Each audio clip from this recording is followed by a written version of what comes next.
Anak gadis kini kau nak pandai capek sikit Allah rasa kalau lama tau nak make up sero di kamar mandi tak apa ni kisah tak muak menunggunya. Tunggu mama, sebentar lagi aku selesai. Kantang-kantang dah hen kau. Tu mak kau lama dah laki. Nak pandai capek sikit Allah mau capek sikit.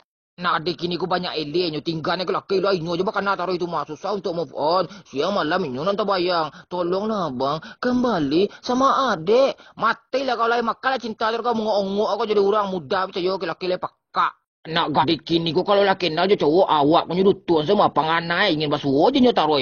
Banyaklah sana tahu sebentar mama aku ada tugas. Du bilai kau ada racun kalau kau butuh kerja kau makan rundang.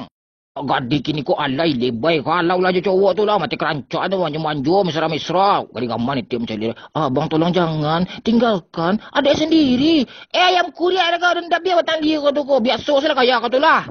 Nak adik kini ku kerja emang gaya bantu-bantu itunya. Habis hari dia menggaya saya. Kau memakai pensil alis, lipstick, mencukur iko. Apa nak kau cukur selama itu mana tu kau rundang kali gaman dah mencelik kau dan tubuh kalau kau lapalak dah mencelik kau mah. Nak bujang kini ke banyak lo gaya. Bondan tak lah nak pakai helm doh. Bukan takut kusik rambut tau. Aku barusan udah pakai pomade, udah keren, udah ganteng. Gunjor dah tentu bulu gunjor rambut itu rambut yang tu bah. Macam minang kau baru.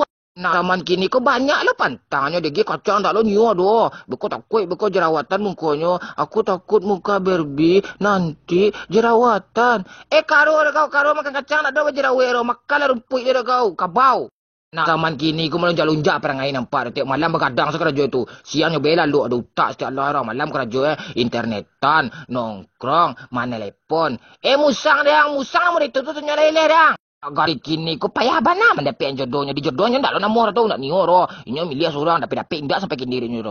Aku tak mau dijodohkan. Mau bulu ada kau cari kau seorang kau dapat kau berdo tagang kau sampai kini nyuma gerundang. Nah, adik kini kau ndak lo levelnya makanan kampung lo ndak cocok lidah lo aja nyo. Mau di bakwan tau isi kerupuk kuah. Ni nak nioro. Aku takut makanan kampung enggak steril.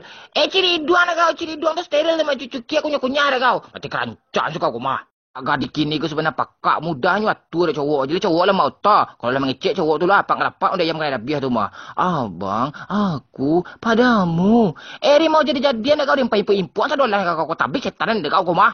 Nak bujang kini kau disuruh pemalih tu mencapak disuruh tu banyak alasan nak pandai lah. Orang pandainya suka sebenarnya orang pandai kerja tu hari makan lalu tak ciri dan impor tu pusuk ke palong kerancak dan nanya dulu kau tahu kadang mereka kau gerundang.